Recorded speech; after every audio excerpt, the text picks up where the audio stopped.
Hi friends, welcome to सांस kitchen. Friends, आज आपण आहे ना एक भाजीचा प्रकार करणार आहोत। ती आहे दूध शेव भाजी। आता हे तुम्हाला ना थोडंसं नाव ऐकून थोडंसं वेगळं वाटेल की आपण रेग्युलर शेव भाजी तर करतो। इनफॅक्ट आहे ना आपल्या चॅनलवर आहे ना शेवभाजीचा व्हिडिओ सुद्धा आहे, तो पण मी डिस्क्रिप्शन मध्ये शेअर करेन। पण दूध शेव भाजी म्हणजे काय, तर शेवभाजीमध्ये जर दूध टाकलं तर ती फाटेल का, किंवा मग आहे ना दूध शेव भाजी जर केली तर आहे ना त्याची चव काही वेगळी लागू शकते का, तर असं काहीच नाहीये। उलट आहे ना चव अगदी भन्नाट लागते आणि दुधामुळे थोडासा असा क्रीमीनेस येतो या भाजीला। 3, 2, 1 दूध शेव भाजीसाठी आपल्याला ना एक मोठा कांदा लागणार आहे। मोठा नसेल तर मग तुम्ही 2 मीडियम कांदे घेतले तरी चालेल। आणि असं छान पैकी ना आपण बारीक चिरून घेऊया।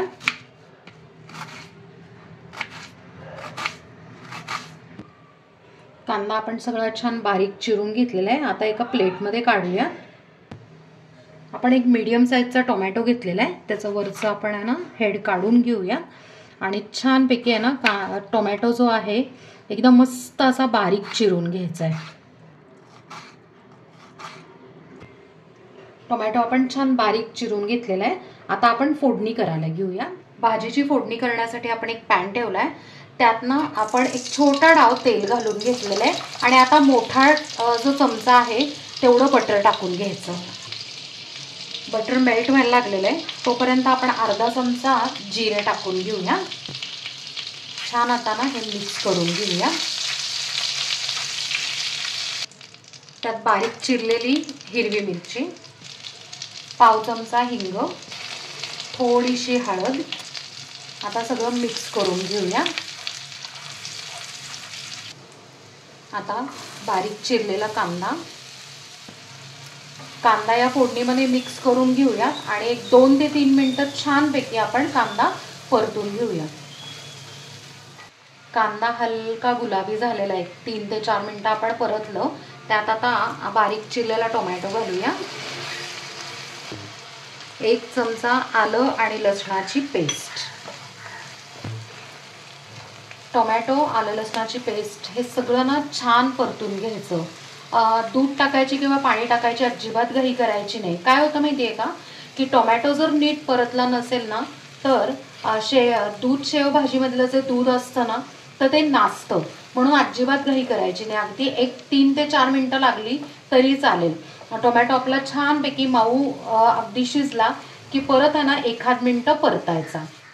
4 मिनिटं झालेली आहेत आणि ह्याला तेल पण सुटलेलं आहे। किंवा ना अजून एक खूण आहे, असं टोमॅटो थोडा प्रेस करून बघायचा, अगदी सॉफ्ट होतो। यात आता आपण चवीप्रमाणे मीठ घालणार आहोत, पण मीठ ना किंचित कमी घालायचं, कारण जी शेव आपण घालणार आहे त्यात थोडं मीठ असतं।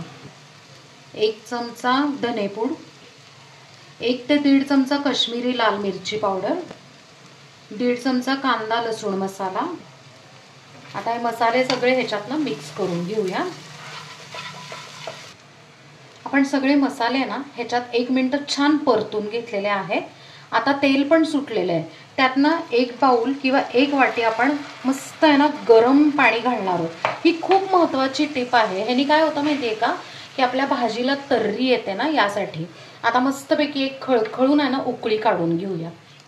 यात ना 1 चमचा कसुरी मेथी घालायची आणि मिक्स करून परत एक ना मस्त उकळी काढून घेऊया। मस्त उकळी आलेली आहे। आता 1 ते 1.5 बाउल आपण आहे ना दूध घालणार आहोत ह्याच्यात।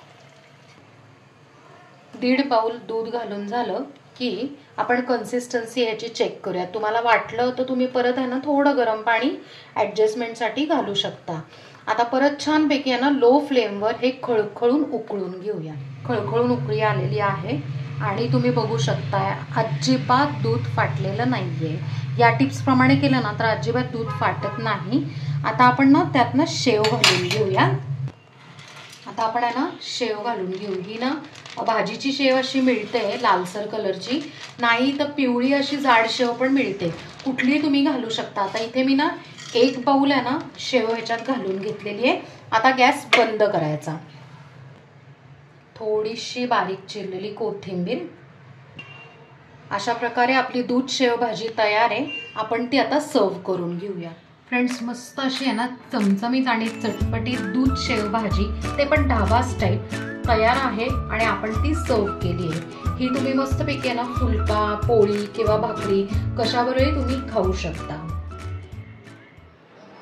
फ्रेंड्स, पूर्ण व्हिडिओ बघितल्यावर ना तुम्हाला लक्षात आलं असेल की ह्याच्यातनं काही टिप्स पण आहे, जसं की ना दूध फाटू नये म्हणून किंवा या भाजीला तर्री यावी म्हणून काय करायचं।